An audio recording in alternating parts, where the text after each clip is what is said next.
8 de la mañana, 30 minutos. Bueno, les confieso que uno trata al cabo de todos los días de tratar de entender este tema de la globalización que hace que situaciones que prácticamente pueden ser absoluta y totalmente desconocidas para muchos uruguayos, de alguna manera u otra terminen repercutiendo en nuestro país, terminen repercutiendo en nuestras economías y lo que es aún peor, termina repercutiendo en nuestras propias casas. Si yo le hablo de la crisis de la lira turca, más de uno, si es que en estas últimas horas no estuvo mirando la sección internacional de los informativos, me dicen, no, la crisis de la lira turca también golpea al Uruguay.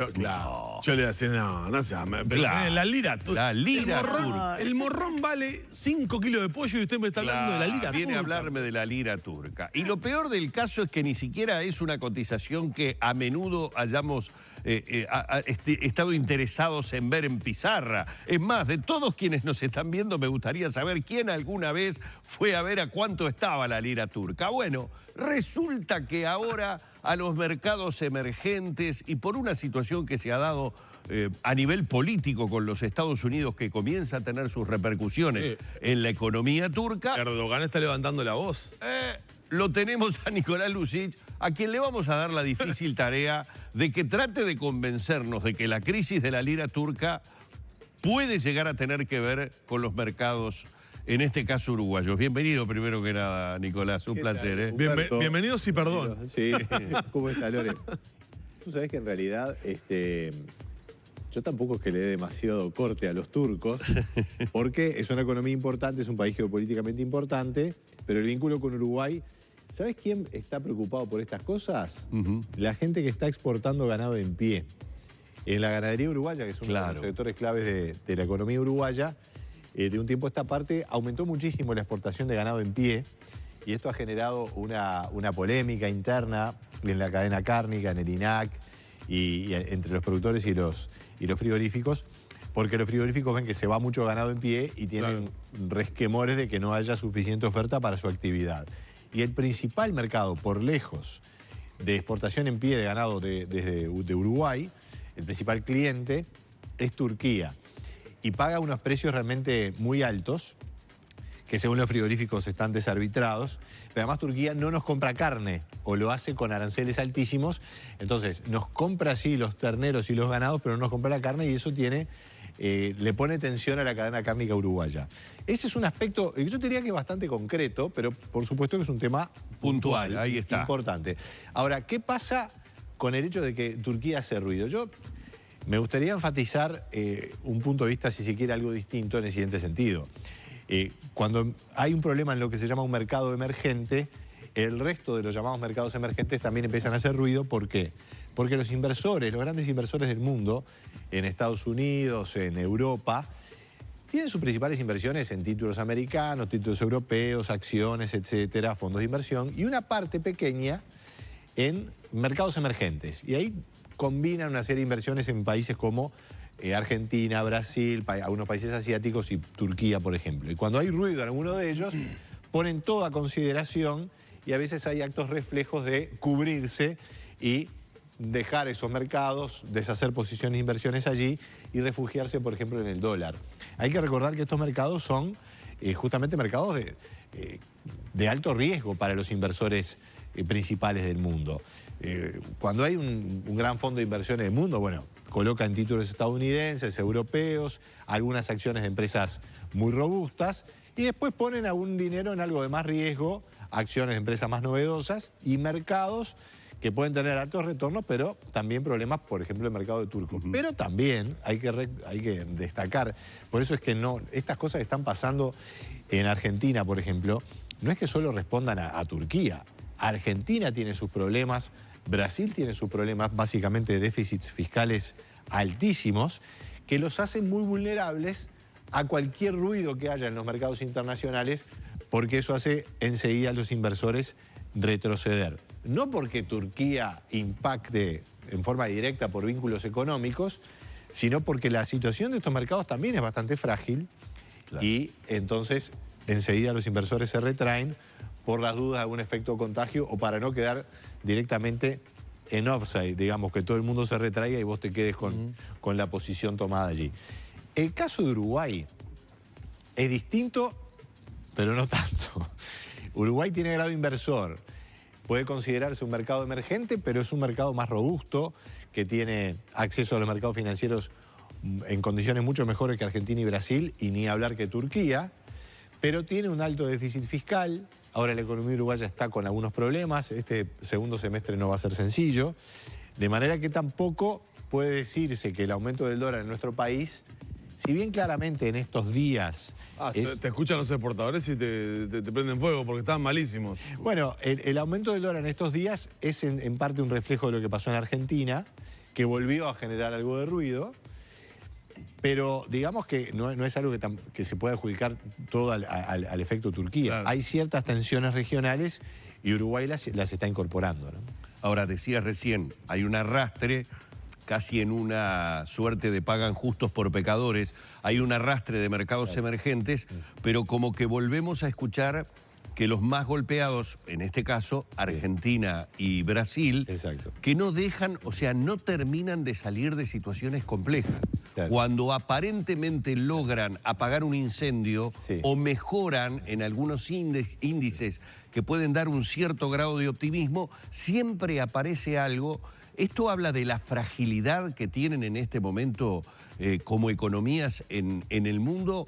¿O hay algo ya como endémico en estos dos gigantes americanos que hace que definitivamente nunca puedas decir, bueno, se superó esta etapa de crisis? Digo porque más allá de que ya no tenemos la dependencia que teníamos hace años, no dejan de ser nuestros dos vecinos y dos potencias muy importantes, obviamente, para Uruguay. Absolutamente. Esto último es clave, Humberto, porque si bien efectivamente Uruguay ha logrado un mayor grado de independencia de la región, siguen siendo importantísimos, porque además se logra independencia cuando Uruguay empieza a andar bien, pero ahora que Argentina hizo una fuertísima devaluación de su moneda y que Uruguay ya llegó a un determinado nivel de crecimiento, que hizo un gran ciclo que ya terminó, fíjate que estamos exportando a Argentina casi 500 millones de dólares por año. Ahora seguramente eso va a bajar y no es poco dinero.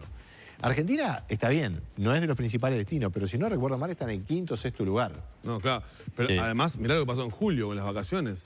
Exacto. Lo que pasó en julio, ojo con eso, porque sí, claro. la verdad, vinieron mucho menos argentinos de lo que se pensaba. Exacto. Y seguramente repercuta para el verano, ¿no? Y si la cosa no se acomoda, lo cual no parece que de aquí al verano realmente haya un escenario como para una corrección importante que nos favorezca, vamos a tener una temporada con precios relativos totalmente distintos a las temporadas anteriores y mucho peores, claro. o notoriamente peores. Porque Argentina, reitero, Argentina devaluó un 60% su moneda. La inflación está en un 30 y pico, seguramente, hay que ver el dato ahora que va a surgir en los próximos días. Entonces la devaluación neta es de un 30. En Uruguay tuvimos un cierto empuje del dólar, pero también empujó un poquito la inflación. Y antes de entrar aquí con ustedes hice los cálculos. Sí. Hoy el dólar está 9,6% por arriba de un año atrás y la inflación es un 8,4%. Es decir, que el dólar ganó 1. Argentina ganó 30, Uruguay ganó 1. Y Brasil ganó, creo, devaluó un 20 y pico y la inflación es un menos del 5. O sea que ganó un 15 por lo menos. Estamos mucho más caros en dólares y eso se está viendo en toda la economía. Sí, sí, claramente. Y este es el punto central. Como aquel dicho, ¿no? Y dale con Pernía. Bueno, no estemos ahora con el dale con Turquía, ¿no? El problema más bien es nuestro. Los movimientos en un lugar como Turquía exponen los problemas regionales y también en parte los nuestros. Reiteramos, Uruguay no tiene las complicaciones de acceso a mercados financieros que tienen Argentina y Brasil. Hoy Argentina tiene que emitir deuda en dólares, tiene que pagar un 10%. Claro. Uruguay puede estar saliendo, por hablar de un número redondo y no son precisiones estrictamente de mercado ahora, pero podemos estar hablando de un 4, de un 5, para que quede clara la diferencia. Claro. Además, Argentina, particularmente sobre el dólar, está tomando medidas, pero parece no ser suficiente, ¿no? Lo que pasa que esto, mientras Humberto hacía esta muy buena descripción de lo que está pasando, yo quería componer una figura. Cuando alguien dice, bueno, tengo que adelgazar, porque puedo pasar de peso. Entonces, ¿vos podés decirlo o tengo que dejar de fumar? Entonces tu amigo te lo dice un día, el fin de semana siguiente te dice, sí, no me tenés que... Y te lo dice todo el tiempo. Y vos decís, vamos arriba. Es una buena noticia que él quiera. Ahora, de ahí a que deje... Claro, a que puedas otra... De ahí a que empiece esa es otra... En economía pasa exactamente lo mismo. Las cuestiones financieras siempre están muy atentas a los anuncios. Ahora, la realidad de la economía se concreta y mejora cuando las decisiones se toman y Argentina efectivamente baja el déficit fiscal y Brasil también. Los déficits fiscales en Brasil y Argentina están notoriamente arriba del 5%. Yo ahora no recuerdo bien la cifra porque esto en Argentina el gobierno Macri está intentando achicar, pero muy paulatinamente. Claro, no es algo fácil, ¿no? Bajar el déficit. Son recortes de políticas, de Claro. inversiones que afectan a la gente. Afectan a la gente, lo cual es todo un tema que habría que discutir también más en profundidad, porque en realidad también tener un déficit alto afecta a la gente, porque en Uruguay, ya yendo a la realidad nacional, porque creo que es lo que le importa a los... El 4 nuestro es... Y el 4 nuestro Preocupante. estamos jugando con fuego. Sí, la verdad que el 4 nuestro es preocupante. Es como nosotros estamos como en un 0-0, ¿viste? Cuando vas a la cancha, cuando yo voy al Francini y Defensor está jugando mal, pero va 0-0, te atacan, le erran, y decís, bueno, la vas llevando. Pero en un momento llega el gol. Cuando estás haciendo mal las cosas, te invocan un gol. Lo preocupante Y ahí empezás a perder.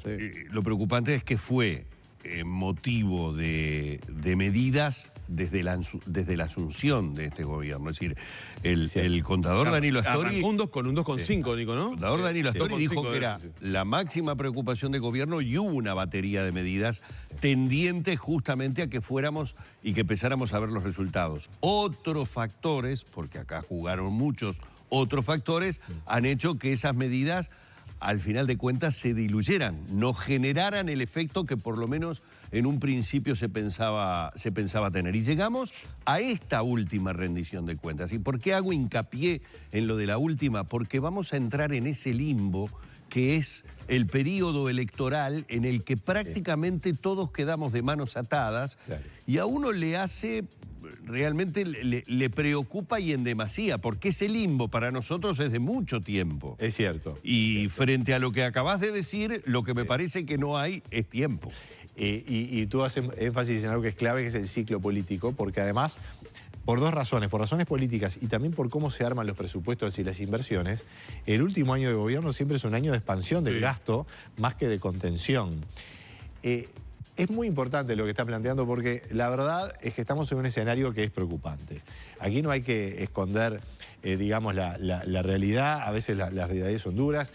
Hay ya varias empresas que están con problemas y no es solamente el sector lácteo, el caso de Pili, que tiene además un problema particular, pero Pollo Tenent está... Perdona, ya que lo nombras, ¿se presentó a Concordato pero no se lo aceptaron? No ¿A se lo Tenent? aceptaron porque hay algunas cuestiones que tiene que confirmar, pero seguramente... ¿Va a ir a Concordato también? Sí, sí, seguramente en los próximos días, según me dicen de los juzgados, Mirá. eso se va a concretar. Otro más también. Megal, algunas empresas del agro también. Pero a ver, son los mecanismos que tiene el Uruguay para resolver crisis empresariales. Te presentás, en realidad ya no se llama más concordato, es concurso de acreedores. Claro. Se junta la gente y dice, mira, no puedo pagar... Perdón lo vetusto. Sí. Claro, no, pero porque a veces se lo ve como un síntoma negativo, y en parte lo es, pero puede haber alguna solución. Hay empresas que se presentaron y lograron salir. Pero el escenario es complicado, porque cuando vos discutís temas fiscales con una economía en crecimiento, todo es optimista. Vos decís, bueno, está bien, damos un poco más de gasto acá, pero con el crecimiento de la economía recaudamos más y vamos cubriendo. Pero cuando la economía entra en un ciclo de desaceleración, y esperemos que no se estanque la economía, pero hay un riesgo, porque en Uruguay ya la expansión fue muy grande y ahora Argentina y Brasil no están con la misma dinámica, los precios han bajado. Se te empieza a achicar la base de recaudación o las posibilidades de crecer y el gasto sigue subiendo. La economía tiene números que son una foto, pero también tiene una dinámica. El presupuesto del Estado uruguayo, de cada 10 pesos que gasta, recauda menos de 9. O sea que hay un peso de cada 10 que hay que financiarlo en el exterior. Mientras nuestro prestigio y nuestro acceso al mercado financiero sea positivo, eso se financia y no hay problema. Al mismo tiempo, los gastos, esos 10 pesos, son fijos, no hay vuelta. Son la tercera parte jubilaciones, otro porcentaje menor salario, funcionamiento, intereses de deuda y te queda una cosita muy chiquita para inversiones, que es además lo que siempre se recorta y es lo peor. porque si vos tenés que recortar inversiones, restringís el empuje político de los gobiernos. Pero además, los gobiernos, ¿qué deciden al final, democráticamente? ¿Cuál es la decisión de los gobiernos? Si vamos a armar el presupuesto, vamos a priorizar esto, otro.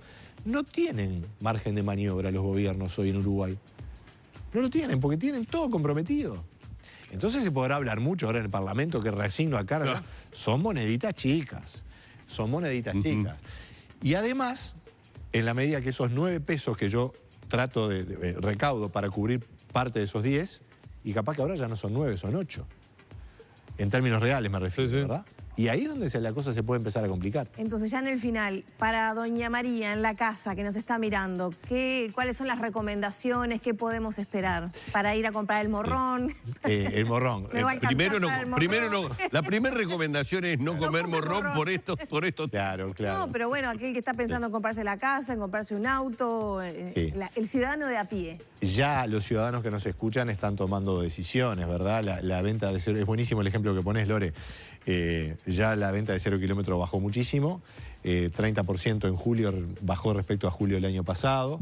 Es decir, lo que es la confianza del consumidor y sobre todo la predisposición a consumir determinados artículos durables está mucho más chica.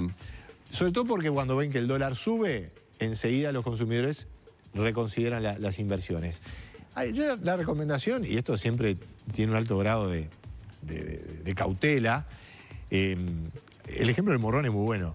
De las cosas importantes, yo creo que todavía en la base de costos de las familias está razonablemente cubierta. Es decir, no hay un problema de que la gente empiece a tener problemas con sus necesidades básicas. Si aumenta el morrón, se deja consumir morrón. No, pero hay un escenario de inflación no menor, ¿eh? Hay un escenario de inflación no menor porque se están discutiendo consejos salarios ahora, ¿no? Ahora, creo que la última vez que estuvimos aquí lo comentamos Danilo, Humberto y Lore. El tema complicado acá es el empleo. Y si el gobierno sigue insistiendo, el gobierno y digamos los mecanismos de decisión política, como mantener insistiendo... Bueno, mirá lo que puede pasar con Pili en Paysandú, ¿no? Es que el déficit fiscal, si no se corrige o no se maneja mejor, genera inflación. El Banco Central ve la inflación alta y achica y toma medidas para restringirla, medidas monetarias. Pero eso impacta en el dólar. Y el dólar se te frena a pesar de que nominalmente sube, pero el dólar en Uruguay está atrasado. Sí. El propio Banco Central lo ha dicho. Y tenés problemas de competitividad y tenés problemas de empleo. Empieza en general por el agro y después te llega a la ciudad de Montevideo. Entonces, ese es el punto que hay que tener cautela. Ahora, desde el punto de vista de los consumidores, y priorizar los gastos, tener cautela en eso, cuidar el empleo, los trabajadores, los sindicatos, las empresas, porque al mismo tiempo estamos con una revolución tecnológica que está moviendo los cimientos del empleo en forma muy dura, sobre todo de los jóvenes, que además son los que luego pueden estar más expuestos a los problemas sociales. El cómo no está sencillo. Uruguay tuvo un ciclo de crecimiento espectacular, excepcional, y nos comprometimos a un gasto que claramente no era un escenario permanente. Deberíamos haber hecho algo más cauteloso como para después generar el gasto de una manera mejor. Eso no se hizo. Ese gasto queda rígido, quedas atado a ese gasto ahora. Y es rígido. Y ahora es difícil. Con ciclos que se pueden llegar a poner adversos, el programa es complicado. Es así. Hay quien establece, y yo creo que en parte tiene razón, de que hay que ver qué es lo que puede pasar con el dólar, porque si bien el ciclo puede ser largo, el año que viene tal vez puede ser un año, como es un año electoral, en términos cambiarios de no mucho movimiento, es razonable pensar que en algún momento el dólar se fortalezca en términos reales en Uruguay para acompañar en parte la tendencia regional. Por lo tanto, los ahorros, el general uruguayo ha ahorrado en dólares, más allá de que ahora ahorra un poco más en pesos. Bueno, tener las dos monedas, por más que sea chica, grande o mediana esa capacidad de ahorro. Vamos a agradecerle a Nicolás Lucich. Yo siempre digo a nivel doméstico que el aguinaldo del Uruguay, vio que cuando llega el fin de año hay gente que tiene la suerte de agarrar aguinaldo y al mes siguiente salario vacacional. Ese aguinaldo y salario vacacional del Uruguay para mí en la economía es la temporada turística. Es como que la inyección frente a lo que dijimos. ¿En cuánto puede incidir, o sea, en la economía del Uruguay? ¿Qué incidencia tiene si tuviéramos una mala o regular temporada turística? Es decir, golpea fuertemente en los números que se hagan en la economía del 2019 una mala temporada o regular? Sin duda. ¿Sí? Puede impactar, y estoy haciendo memoria, pero el PBI, un punto de PBI en Uruguay son 600 millones de dólares. Y dado el gran... Claro, en la temporada, yo si no recuerdo mal, estamos hablando de ingresos seguramente por unos, si no recuerdo mal, 1.000 millones de dólares. Y un recorte de eso violento podría estar en los 200. Capaz que algo menos de medio punto del PBI te puede impactar. Pero te estoy tratando de dar una respuesta para tener una idea de la dimensión. No es que sea una cosa demasiado drástica, pero importante sin dudas. Hay que ponerse a tiro. El Ministerio de Turismo está preocupado por esto y seguramente hay que ver si Uruguay puede ofrecer, pues no todo es cuestión de precio tampoco, hay que ofrecer calidad, una relación de calidad-precio razonable, pero la temporada no pinta fácil, eso es claro. Muchísimas gracias, Nicolás. Encantado. Nicolás Lussich con nosotros una vez más a propósito de la crisis de la lira turca. ¿Quién le iba a decir a usted que íbamos a estar hablando de esto una mañana acá en Arriba, Gente?